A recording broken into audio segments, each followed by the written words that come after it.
Olá pessoal, vamos dar continuidade ao nosso curso de Direito Processual do Trabalho. Nessa aula nós vamos começar aqui um novo tema, um tema muito importante, sair um pouquinho ali da fase cognitiva do processo, né? Processo de conhecimento, a fase de conhecimento, então nós já passamos por essa fase, qual seja, não é? Como é que era essa fase?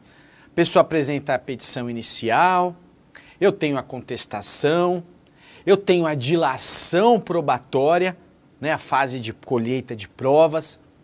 Logo em seguida, eu tenho a proposta de conciliação, eu tenho as razões finais, né? Melhor dizendo, eu tenho as razões finais e depois a segunda proposta de conciliação, fase do artigo 850 da CLT, e depois o juiz vai proferir a sua sentença.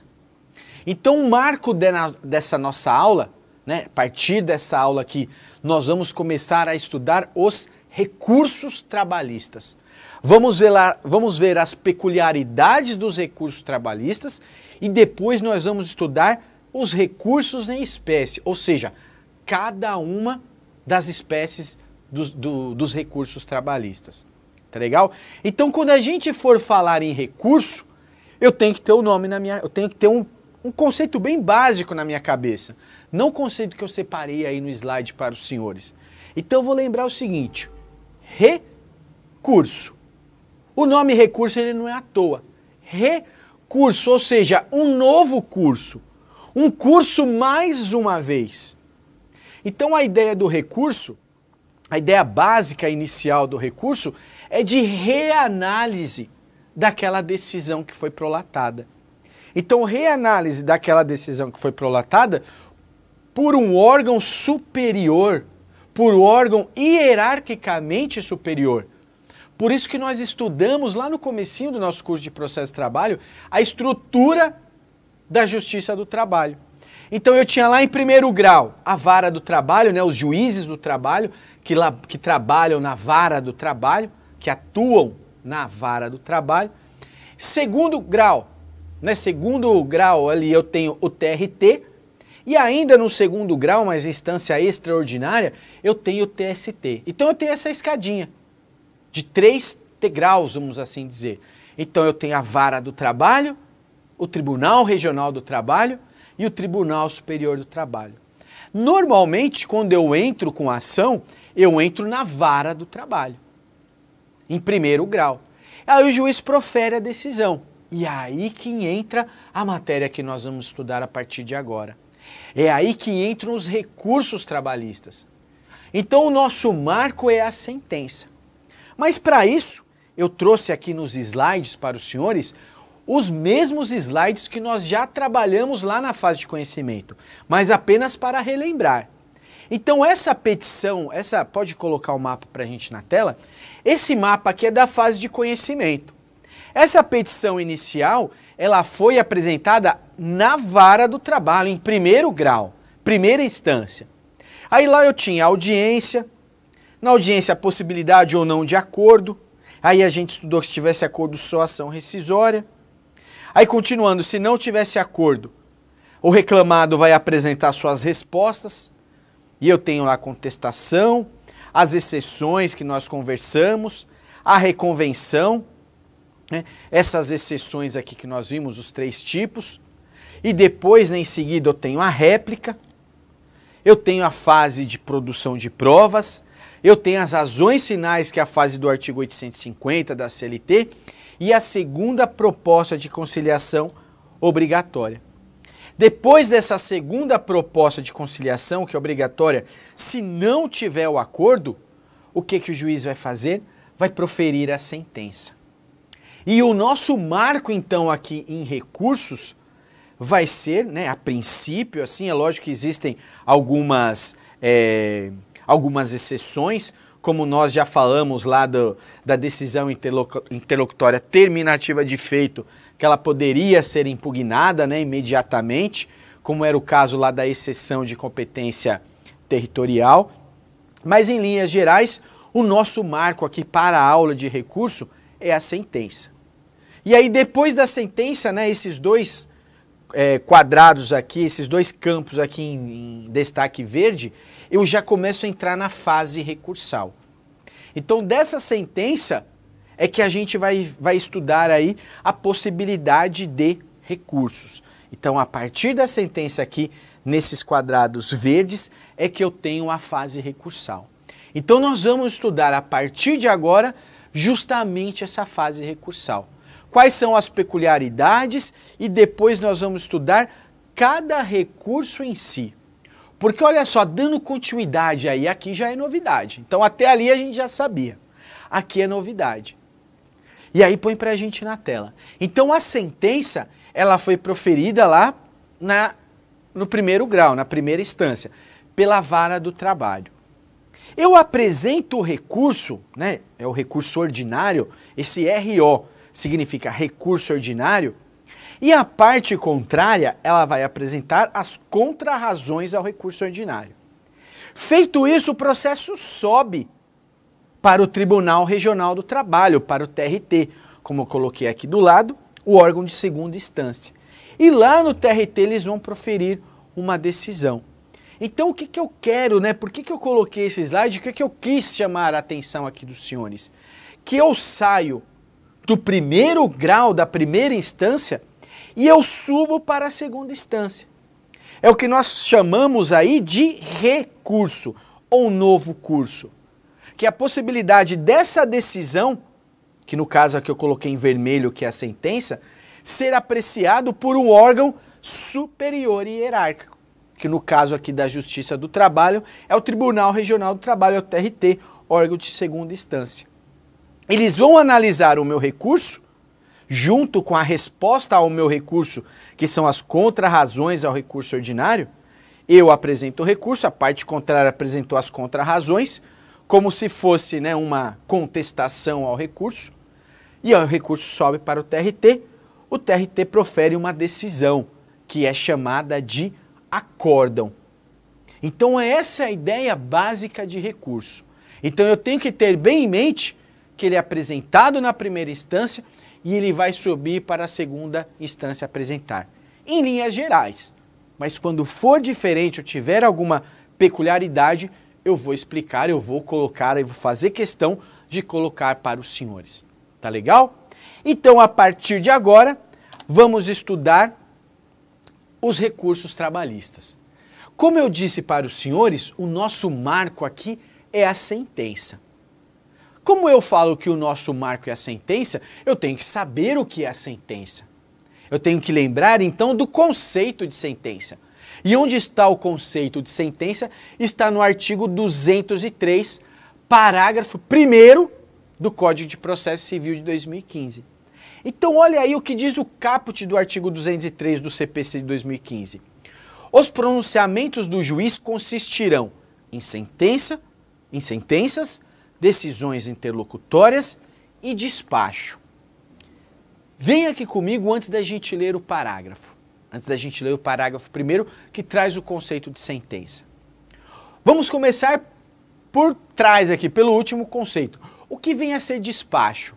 Despacho é o conteúdo, é o ato do juiz, é o pronunciamento do juiz que não tem conteúdo decisório. O juiz não decide nada. Nenhuma das partes sofre prejuízo. Isso eu chamo de despacho. Algumas pessoas chamam de despacho de mero expediente, mas o correto é despacho. Então, se o juiz falou alguma coisa no processo, se o juiz se pronunciou de alguma forma e não decidiu nada, não teve prejuízo para nenhuma parte, é despacho.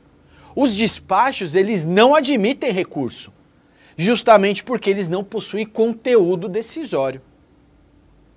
Então, o que é despacho, beleza. O que é decisão interlocutória? O que é decisão interlocutória? Para eu responder o que é decisão interlocutória, eu tenho que lembrar o que é sentença, porque uma vai excluir a outra.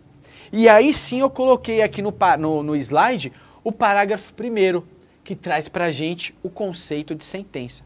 Então olha lá. Ressalvadas as disposições expressas dos procedimentos especiais, sentença é o pronunciamento do juiz, por meio do qual o juiz, com fundamento nos artigos 485 e 487, ou seja, resolução do processo com julgamento do mérito ou sem resolução do mérito, põe fim à fase cognitiva do procedimento comum, bem como extingue a execução. Então, o que é sentença, pessoal? É o pronunciamento do juiz que põe fim à fase cognitiva, ou seja, à fase de conhecimento. Se o juiz põe fim à fase de conhecimento, resolvendo ou não o mérito, é uma sentença. E também é sentença o pronunciamento do juiz que extingue a execução. A execução a gente vai estudar depois. Então notem aqui, o que é sentença? É o ato do juiz que, com ou sem resolução do mérito, põe fim à fase de conhecimento do processo ou põe fim à sentença. Ou põe fim, desculpa, à execução. Isso é sentença. O que sobrou então? Sobrou a decisão interlocutória, que é o que eu tinha deixado. Então a decisão interlocutória, para quem tiver interesse aí, é o parágrafo 2º do artigo 203 do CPC, mas em outras palavras, as decisões interlocutórias correspondem ao pronunciamento do juiz que decide alguma questão, mas não coloca fim à fase de conhecimento ou à execução. Então o conceito lá do parágrafo 2º, ele vai por exclusão. Porque quando não é sentença, é decisão interlocutória. Ou seja, se o juiz não botou fim ao processo de conhecimento, à fase de conhecimento, é decisão interlocutória. Então qualquer decisão do juiz no curso do processo, da fase de conhecimento, é uma decisão interlocutória. Qualquer coisa que o juiz decidir que ele não coloque fim à fase de conhecimento, é uma decisão interlocutória. Por que é importante a gente já fazer essa distinção aqui? Porque tem uma peculiaridade do recurso trabalhista, e nós já, de alguma forma, nós já falamos, que é a irrecorribilidade das decisões interlocutórias de imediato. Então eu tenho que saber qual é o ato que eu posso impugnar, qual o pronunciamento do juiz que eu posso impugnar. Porque se for uma decisão interlocutória, em regra eu não posso recorrer.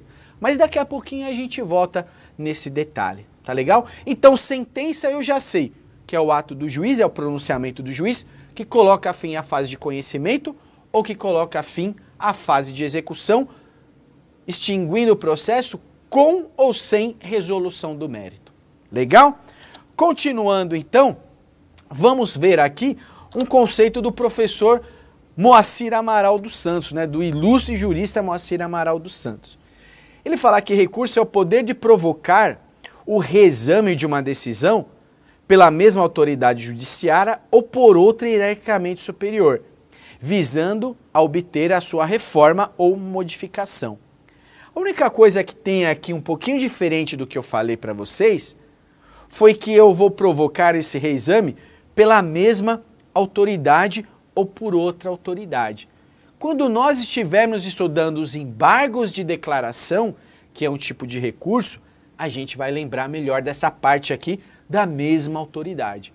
Porque os embargos de declaração são decididos pela mesma autoridade. Regra geral não, vai sempre para a autoridade superior competente, como nós vimos ali naquele esquema que eu coloquei para vocês. Tá legal? Continuando aí já entrando dentro dos recursos trabalhistas, eu tenho que lembrar das peculiaridades dos recursos trabalhistas. São peculiaridades que são aplicadas apenas para os recursos de natureza trabalhista. Não estou falando aqui do processo civil. Então a primeira peculiaridade é a irrecorribilidade imediata das decisões interlocutórias. É o que a gente estava falando agora aqui. As decisões interlocutórias são irrecorríveis de imediato. Artigo 893, parágrafo 1º da CLT. Qual que é a regrinha aqui então? Eu sei, por meio do artigo 893, parágrafo 1º da CLT, que as decisões interlocutórias não ensejam interposição de recurso imediato. Então eu estou lá no curso do processo, que é o que a gente viu que é decisão interlocutória. Estou lá no curso do processo. O juiz decidiu uma coisa. O juiz decidiu uma coisa, X. Eu posso recorrer em regra, eu não posso recorrer. Por quê? Porque o artigo 893, parágrafo 1º, ele veda.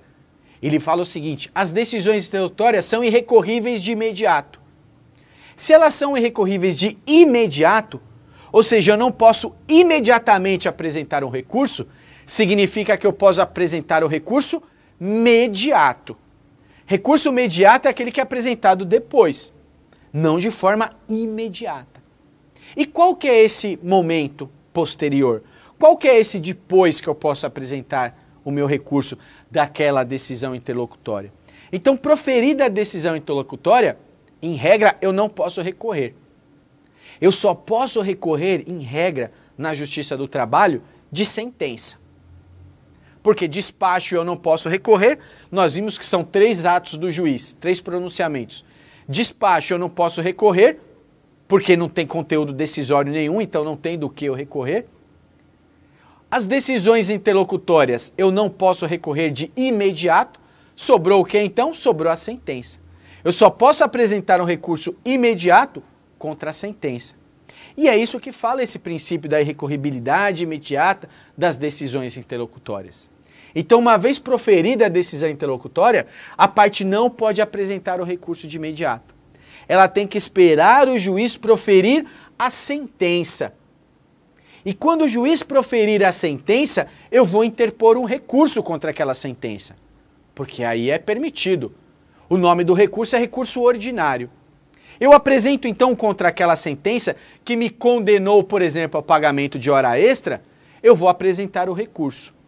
Mas antes de eu impugnar a sentença em si, eu vou, ou eu posso, é isso que se admite, admite-se que eu impugne a decisão interlocutória antes de impugnar a sentença.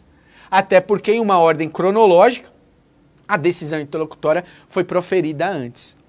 Então o juiz proferiu uma decisão interlocutória, não posso recorrer. Em regra, não posso recorrer. Eu tenho que esperar. Tem que esperar o quê? O juiz proferir a sentença. O juiz proferiu a sentença, aí eu posso recorrer. Eu apresento o meu recurso ordinário. Mas antes de eu impugnar o conteúdo da sentença, eu posso impugnar a decisão interlocutória. Então vamos imaginar se no processo, no curso do processo, na fase de conhecimento, o juiz não deixou eu ouvir a testemunha. Decidiu. Não vai ouvir a testemunha. Eu posso interpor recurso de imediato? Não posso interpor recurso de imediato. Aí o processo rola. Eu tenho que esperar. O processo rola. Ele vai tramitar. E aí o juiz, na sentença, me condena a hora extra, ao pagamento de hora extra. Da sentença eu posso apresentar o recurso? Posso. O que nós falamos, recurso ordinário. Antes de eu impugnar a condenação em hora extra, eu posso impugnar aquela decisão interlocutória. Então, antes de eu impugnar a hora extra, eu vou falar, excelência, ou tribunal, né, porque vai subir para o tribunal. Eu tinha direito a ouvir uma testemunha e o juiz não deixou. Então, antes de impugnar o conteúdo da sentença, eu vou impugnar a decisão interlocutória.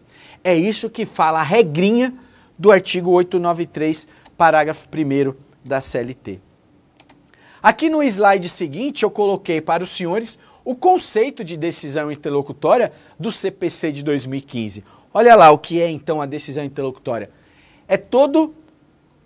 Decisão interlocutória é todo pronunciamento judicial de natureza decisória que não se enquadre no parágrafo 1º, ou seja, que não é sentença. Então é toda decisão do juiz, né, todo pronunciamento que tem uma natureza decisória, então é toda decisão do juiz que não se enquadre como sentença. Por isso que nós falamos, qualquer decisão do juiz no curso do processo é uma decisão interlocutória. E é isso que eu não posso recorrer. Legal? Continuando então em peculiaridades, nós já vimos a primeira mais importante. Irrecorribilidade imediata das decisões interlocutórias. A minha segunda peculiaridade dos recursos trabalhistas é o efeito devolutivo. O efeito devolutivo, o que ele fala? Os recursos do processo de trabalho são dotados unicamente, em regra, de efeito devolutivo. Daqui a pouquinho, né, eu separei aí para os senhores, nós vamos estudar os efeitos de forma geral dos recursos, mas já vou adiantar aqui o que é o efeito devolutivo. O efeito devolutivo, como o próprio nome sugere, ele visa devolver, devolução. Ele devolve o quê? Ele devolve a matéria que eu impugnei, a matéria que eu fiz no meu recurso, ela é devolvida para um outro órgão julgar. Normalmente, aqui dentro desses exemplos que nós estamos trabalhando, aquela matéria vai ser devolvida para o tribunal apreciar. Por isso que eu falo o efeito devolutivo.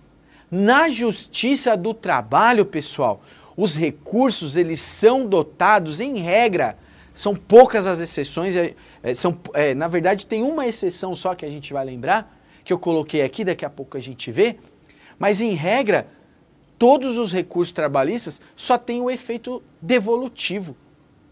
Não existe efeito suspensivo como existe no processo civil, que é a ideia de suspender a eficácia da decisão. Lá no processo civil eu tenho.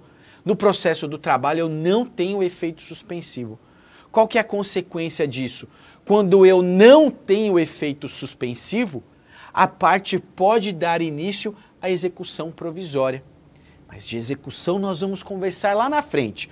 Por hora, eu só quero que vocês memorizem que a regra do processo trabalhista, dos recursos trabalhistas, é unicamente efeito devolutivo.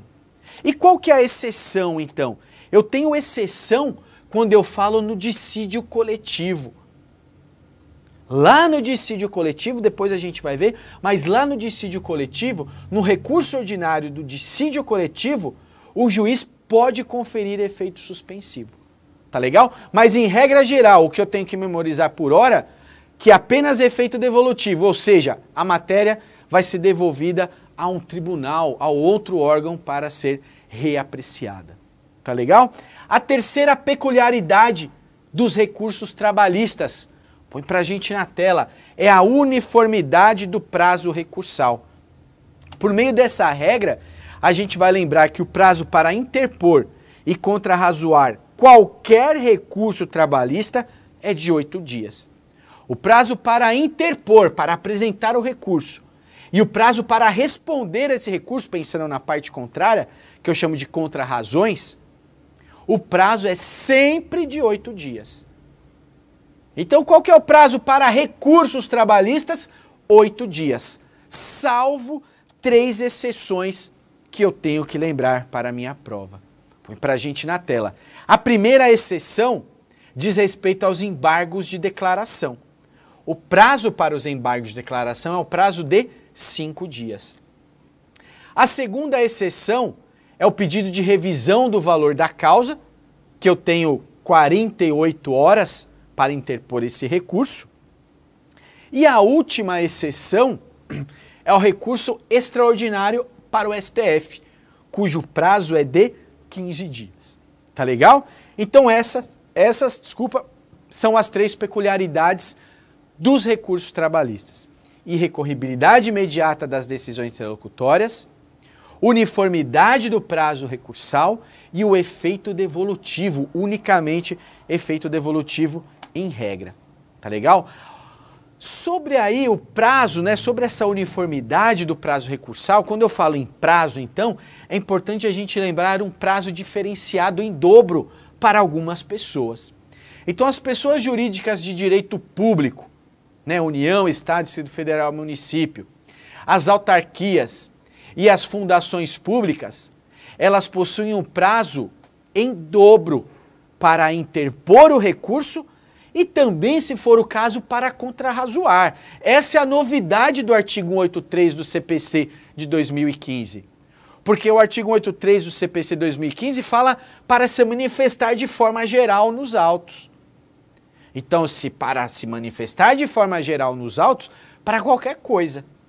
Então, antigamente era apenas para interpor o recurso, não para responder o recurso. Agora a nova regra já mudou, o novo CPC mudou essa regrinha aqui. Então a Fazenda Pública, não é? Fazenda Pública e o Ministério Público, que é o segundo caso que eu separei aqui para vocês, eles possuem prazo em dobro para falar de forma geral nos autos. Então, Fazenda Pública, artigo 183 do CPC de 2015, e o Ministério Público do Trabalho, artigo 180 do CPC de 2015. Eles possuem prazo em dobro para falar de forma geral nos autos, inclusive recorrer e apresentar as contrarrazões. Tá legal? Dentro dessa temática, o que é importante eu lembrar, e eu chamei a atenção aí dos senhores, para as empresas públicas e sociedade de economia mista. As empresas públicas e as sociedades de economia mista, elas não possuem essa prerrogativa, não possuem esse benefício do prazo em dobro. Tá legal? Agora, uma coisa que eu tenho que lembrar, que é, até coloquei aqui dois pontos de exclamação. Por quê? A regra do Correio. Porque o Correio é uma empresa pública. É uma empresa pública, mas que se beneficia, no caso aqui, desse prazo da Fazenda Pública. Tá legal? Então, né, aí no slide, as empresas públicas e a sociedade de economia mista não possuem essa prerrogativa. No entanto, para os Correios, é aplicável essa regrinha do prazo em dobro. Tá legal? Não se esqueçam, não caiam na pegadinha aí do Correio. Os Correios, de forma geral, eles possuem aqui as prerrogativas da Fazenda Pública. Tá legal? Uma outra regrinha aí dentro de prazo que eu preciso lembrar. Os litisconsortes com procuradores distintos não possuem prazo em dobro. A regrinha do artigo 229 do CPC de 2015 não é aplicável ao processo do trabalho. Então, lá no CPC, lá no processo civil, procuradores distintos que pertençam a escritórios distintos possuem prazo em dobro. Essa regrinha eu não aplico no processo do trabalho. Tá legal, pessoal? Continuando aí, vamos falar um pouquinho agora sim sobre os efeitos dos recursos. Vamos colocar lá na tela, olha lá. O efeito devolutivo, em primeiro lugar. O efeito devolutivo nós vimos já, né? É a regra no nosso sistema, determina que a matéria impugnada pelo recorrente seja reexaminada pelo órgão superior hierárquico. É o que nós conversamos aqui. Dentro disso, do efeito devolutivo, eu vou lembrar também do efeito suspensivo. O efeito suspensivo, o que ele é? Ele impede a produção imediata dos efeitos da decisão. Esse efeito não é a regra do nosso sistema.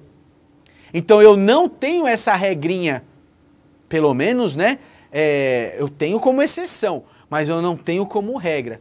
Ou seja, apresentado um recurso, ele não tem o efeito suspensivo. Ou seja, deixa de existir esse impedimento aqui à produção dos efeitos da sentença. Então, mesmo que a parte interponha um recurso, a sentença irá produzir os seus efeitos. A sentença só deixará de produzir seus efeitos se ela tivesse o efeito suspensivo, porque suspende os efeitos da decisão.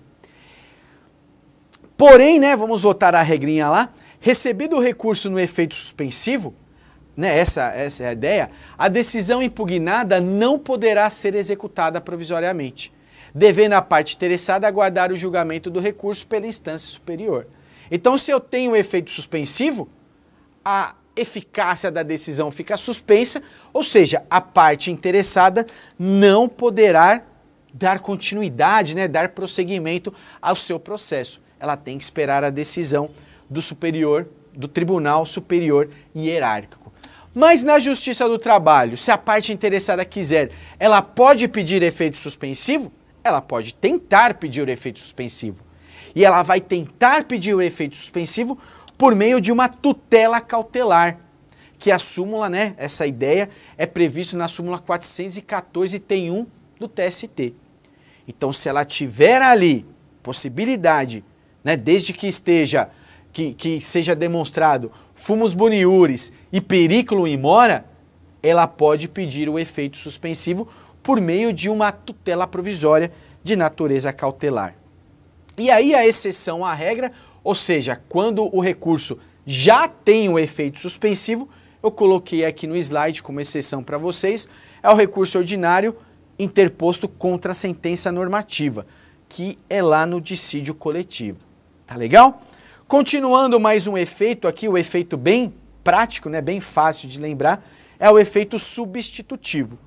O efeito substitutivo ensina que a decisão proferida no acórdão prolatado pelo tribunal hierarquicamente superior substituirá a decisão dada na instância inferior. Então, substitutivo aqui tranquilo. Eu entrei, né, teve uma sentença na vara do trabalho primeiro grau, eu entrei com o recurso para o segundo grau, para o TRT.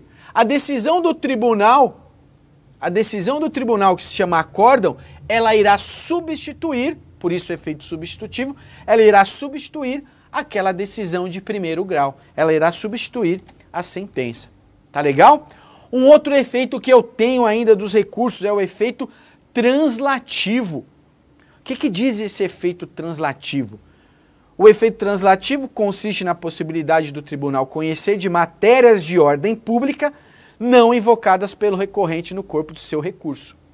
Então, algumas matérias, né, essas matérias de ordem pública, mesmo que se não invocadas, mesmo que se não impugnadas pelo recorrente no corpo do seu recurso, o tribunal ele pode conhecer, ele pode falar, inclusive, de ofício. Por quê? Porque é uma matéria de ordem pública. Como, por exemplo, a competência material.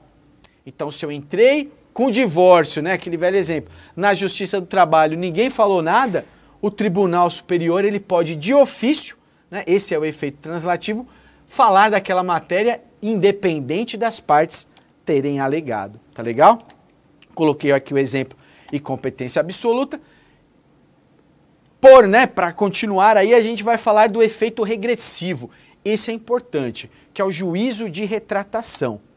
O efeito regressivo consiste na possibilidade de o próprio órgão que prolatou a decisão se retratar. É a aplicação aqui do artigo 331 do CPC de 2015 ao processo do trabalho.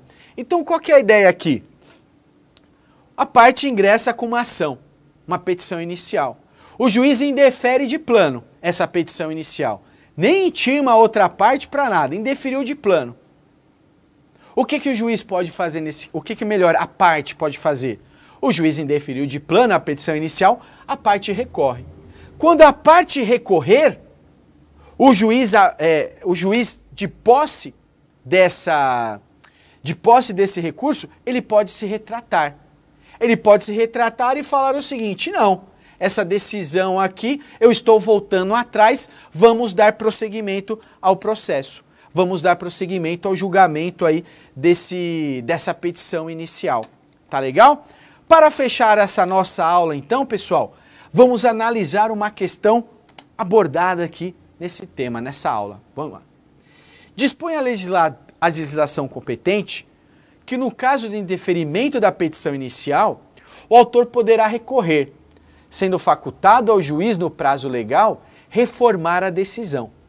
Nesse caso, no tocante aos efeitos dos recursos, esta possibilidade de reformar a decisão pelo magistrado trata-se especificamente do efeito, e aqui eu tenho as opções. Opção A, regressivo, é justamente essa opção, né? O efeito que a gente acabou de estudar. O efeito substitutivo não, porque a gente viu o que é o efeito substitutivo. O efeito translativo também não, né? Aquela ideia lá das matérias de ordem pública. Não é essa a questão. O efeito devolutivo é aquele simples, né? Que só a matéria sobe para o tribunal. E esse de processamento subjetivo, que não é um efeito peculiar de nenhum recurso. Então, opção correta, nosso gabarito está aqui. Opção A, efeito regressivo. E o fundamento legal é a aplicação do artigo 331 do CPC de 2015. Beleza, pessoal? Chegamos aí ao final dessa aula. É uma aula corrida, mas é um tema muito legal. Aguardo os senhores na nossa próxima aula de recursos trabalhistas de processo do trabalho. Um forte abraço e até daqui a pouco.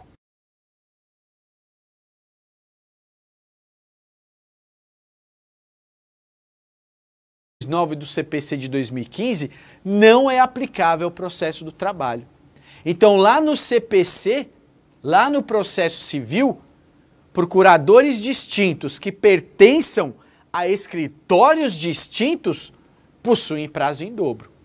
Essa regrinha eu não aplico no processo do trabalho. Tá legal, pessoal? Continuando aí, vamos falar um pouquinho agora sim sobre os efeitos dos recursos. Vamos colocar lá na tela, olha lá. O efeito devolutivo, em primeiro lugar. O efeito devolutivo nós vimos já, né? É a regra no nosso sistema, determina que a matéria impugnada pelo recorrente seja reexaminada pelo órgão superior hierárquico. É o que nós conversamos aqui. Dentro disso, do efeito devolutivo, eu vou lembrar também do efeito suspensivo.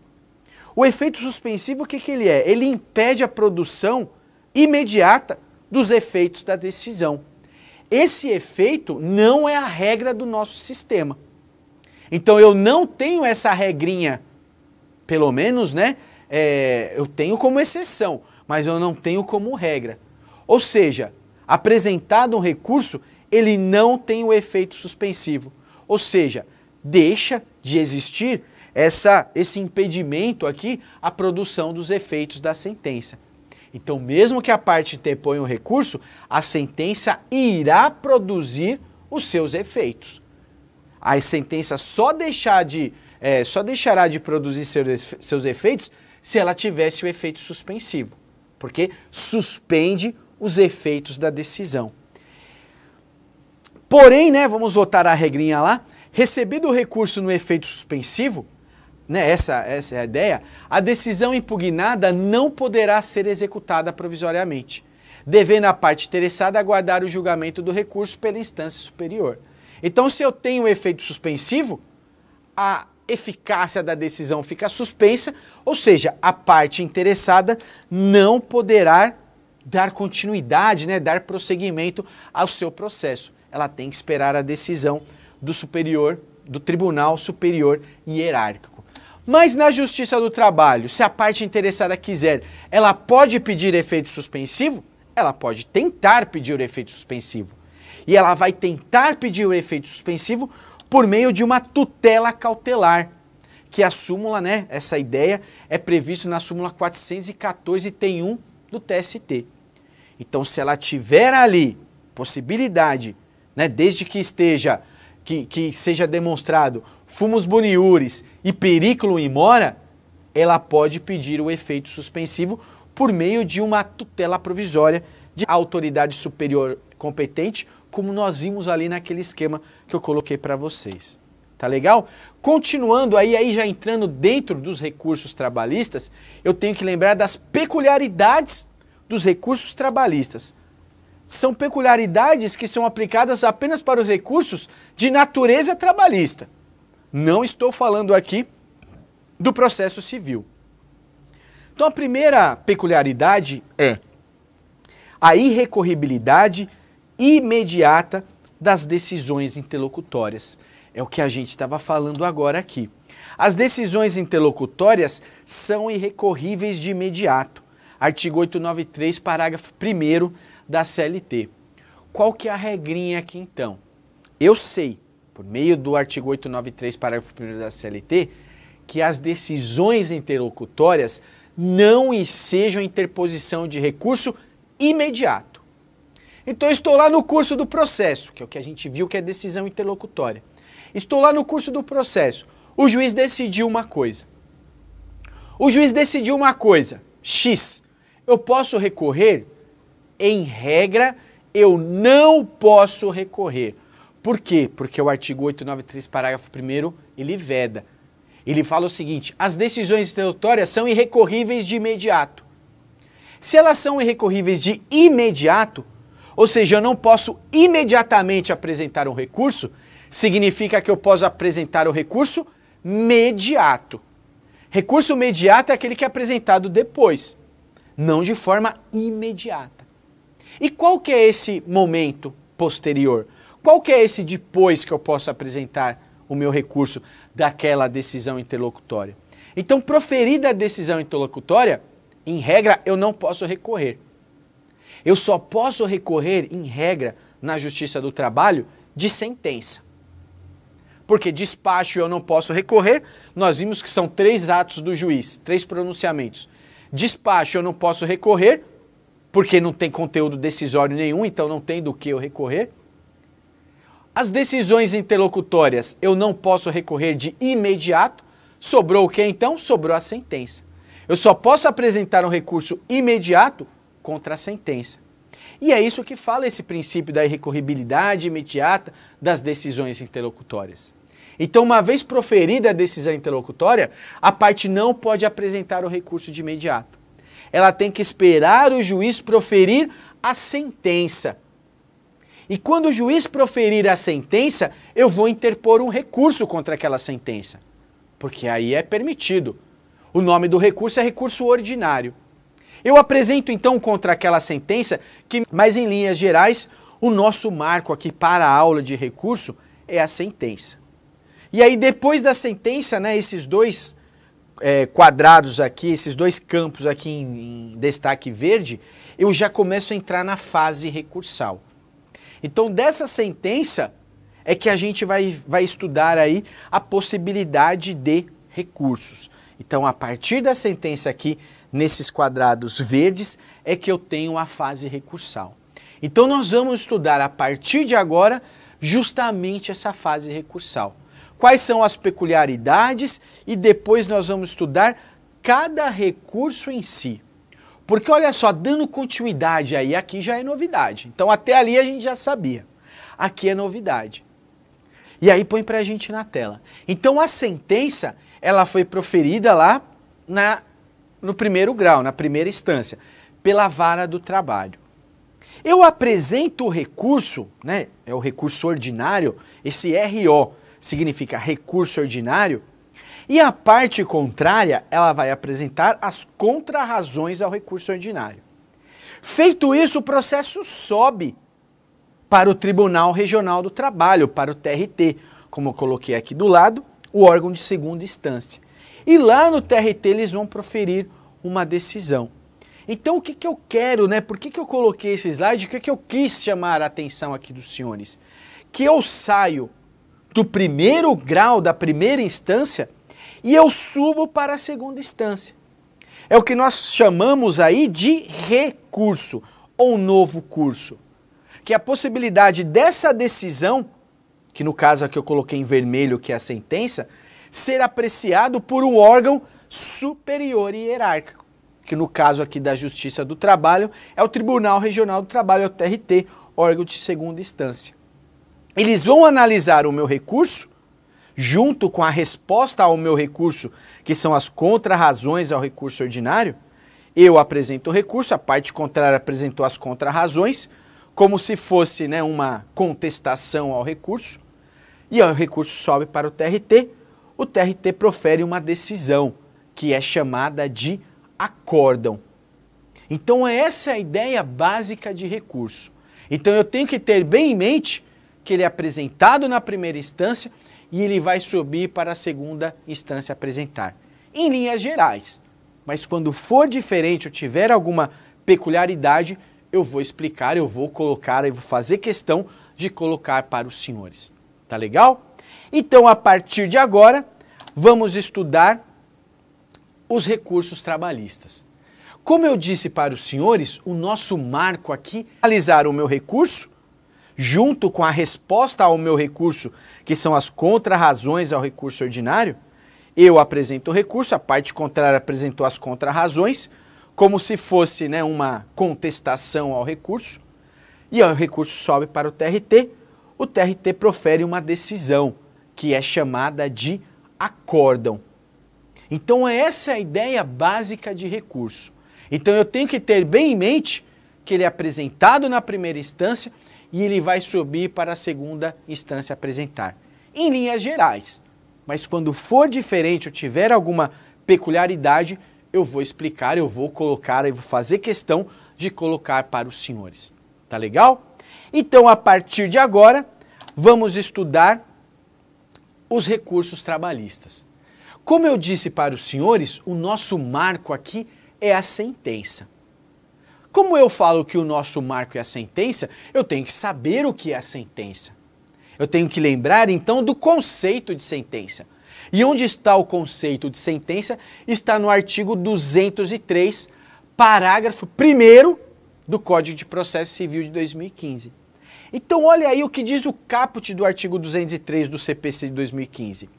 Os pronunciamentos do juiz consistirão em sentenças, decisões interlocutórias e despacho. Vem aqui comigo antes da gente ler o parágrafo. Antes da gente ler o parágrafo primeiro, que traz o conceito de sentença. Vamos começar por trás aqui, pelo último conceito. O que vem a ser despacho? Despacho é o conteúdo, é o ato do juiz, é o pronunciamento do juiz que não tem conteúdo decisório. O juiz não decide nada. Nenhuma das partes sofre prejuízo. Isso eu chamo de despacho. Algumas pessoas chamam de despacho de mero expediente, mas o correto é despacho. Então, se o juiz falou alguma coisa no processo, se o juiz se pronunciou de alguma forma e não decidiu nada, não teve prejuízo para nenhuma parte, é despacho. Os despachos, eles não admitem recurso, justamente porque eles não possuem conteúdo decisório. Então, o que é despacho, beleza. O que é decisão interlocutória? O que é decisão interlocutória? Para eu responder o que é decisão interlocutória, eu tenho que lembrar o que é sentença, porque uma vai excluir a outra. E aí sim eu coloquei aqui no slide o parágrafo 1º, que traz para a gente o conceito de sentença. Então olha lá. Ressalvadas as disposições expressas dos procedimentos especiais, sentença é o pronunciamento do juiz, prazo em dobro para falar de forma geral nos autos, inclusive recorrer e apresentar as contrarrazões. Tá legal? Dentro dessa temática, o que é importante eu lembrar, e eu chamei a atenção aí dos senhores, para as empresas públicas e sociedade de economia mista. As empresas públicas e as sociedades de economia mista, elas não possuem essa prerrogativa, não possuem esse benefício do prazo em dobro. Tá legal? Agora, uma coisa que eu tenho que lembrar, que é, até coloquei aqui dois pontos de exclamação. Por quê? A regra do Correio. Porque o Correio é uma empresa pública. É uma empresa pública, mas que se beneficia, no caso aqui desse prazo da Fazenda Pública. Tá legal? Então, né, aí no slide, as empresas públicas e a sociedade de economia mista não possuem essa prerrogativa. No entanto, para os Correios é aplicável essa regrinha do prazo em dobro. Tá legal? Não se esqueçam, não caiam na pegadinha aí do Correio.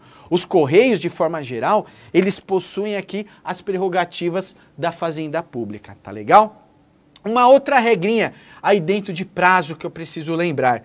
Os litisconsortes com procuradores distintos não possuem prazo em dobro. A regrinha do artigo 229 do CPC de 2015 não é aplicável ao processo do trabalho. Então lá no CPC, lá no processo civil, procuradores distintos que pertençam a escritórios distintos possuem prazo em dobro. Essa regrinha eu não aplico no processo do trabalho. Tá legal, pessoal? Continuando aí, vamos falar um pouquinho agora sim sobre os efeitos dos recursos. Vamos colocar lá na tela, olha lá. O efeito devolutivo, em primeiro lugar. O efeito devolutivo nós vimos já, né? É a regra no nosso sistema, determina que a matéria impugnada pelo recorrente seja reexaminada pelo órgão superior hierárquico. É o que nós conversamos aqui. Dentro disso, do efeito devolutivo, eu vou lembrar também do efeito suspensivo. O efeito suspensivo, o que ele é? Ele impede a produção imediata dos efeitos da decisão. Esse efeito não é a regra do nosso sistema. Então eu não tenho essa regrinha, pelo menos, né? Eu tenho como exceção, mas eu não tenho como regra. Ou seja, apresentado um recurso, ele não tem o efeito suspensivo. Ou seja, deixa de existir esse impedimento aqui à produção dos efeitos da sentença. Então, mesmo que a parte interponha um recurso, a produção de provas, eu tenho as razões finais, que é a fase do artigo 850 da CLT, e a segunda proposta de conciliação obrigatória. Depois dessa segunda proposta de conciliação, que é obrigatória, se não tiver o acordo, o que o juiz vai fazer? Vai proferir a sentença. E o nosso marco, então, aqui em recursos, vai ser, né, a princípio, assim, é lógico que existem algumas exceções, como nós já falamos lá da decisão interlocutória terminativa de feito, que ela poderia ser impugnada, né, imediatamente, como era o caso lá da exceção de competência territorial. Mas, em linhas gerais, o nosso marco aqui para a aula de recurso é a sentença. E aí, depois da sentença, né, esses dois quadrados aqui, esses dois campos aqui em destaque verde, eu já começo a entrar na fase recursal. Então, dessa sentença é que a gente vai estudar aí a possibilidade de recursos. Então, a partir da sentença aqui, nesses quadrados verdes, é que eu tenho a fase recursal. Então, nós vamos estudar a partir de agora justamente essa fase recursal. Quais são as peculiaridades e depois nós vamos estudar cada recurso em si. Porque olha só, dando continuidade aí, aqui já é novidade. Então até ali a gente já sabia. Aqui é novidade. E aí põe pra gente na tela. Então a sentença, ela foi proferida lá no primeiro grau, na primeira instância, pela vara do trabalho. Eu apresento o recurso, né? É o recurso ordinário, esse RO significa recurso ordinário, e a parte contrária, ela vai apresentar as contrarrazões ao recurso ordinário. Feito isso, o processo sobe para o Tribunal Regional do Trabalho, para o TRT, como eu coloquei aqui do lado, o órgão de segunda instância. E lá no TRT eles vão proferir uma decisão.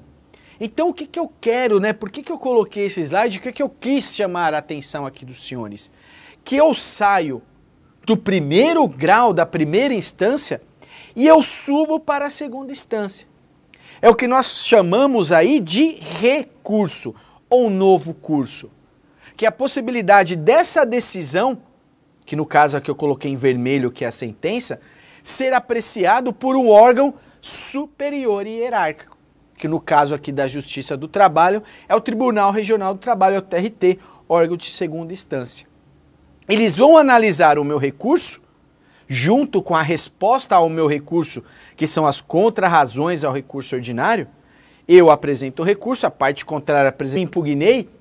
A matéria que eu fiz no meu recurso, ela é devolvida para um outro órgão julgar. Normalmente, aqui dentro desses exemplos que nós estamos trabalhando, aquela matéria vai ser devolvida para o tribunal apreciar. Por isso que eu falo o efeito devolutivo. Na Justiça do Trabalho, pessoal, os recursos eles são dotados, em regra, são poucas as exceções, na verdade tem uma exceção só que a gente vai lembrar, que eu coloquei aqui, daqui a pouco a gente vê, mas em regra, todos os recursos trabalhistas só têm o efeito devolutivo. Não existe efeito suspensivo como existe no processo civil, que é a ideia de suspender a eficácia da decisão. Lá no processo civil eu tenho. No processo do trabalho eu não tenho efeito suspensivo. Qual que é a consequência disso? Quando eu não tenho efeito suspensivo, a parte pode dar início à execução provisória. Mas de execução nós vamos conversar lá na frente. Por hora, eu só quero que vocês memorizem que a regra do processo trabalhista, dos recursos trabalhistas, é unicamente efeito devolutivo. E qual que é a exceção, então? Eu tenho exceção quando eu falo no dissídio coletivo. Lá no dissídio coletivo, depois a gente vai ver, mas lá no dissídio coletivo, no recurso ordinário do dissídio coletivo, o juiz pode conferir efeito suspensivo.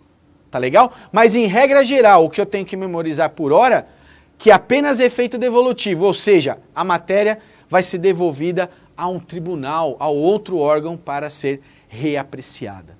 Tá legal? A terceira peculiaridade dos recursos trabalhistas, põe pra gente na tela, é a uniformidade do prazo recursal. Por meio dessa regra, a gente vai lembrar que o prazo para interpor e contrarrazoar qualquer recurso trabalhista é de 8 dias.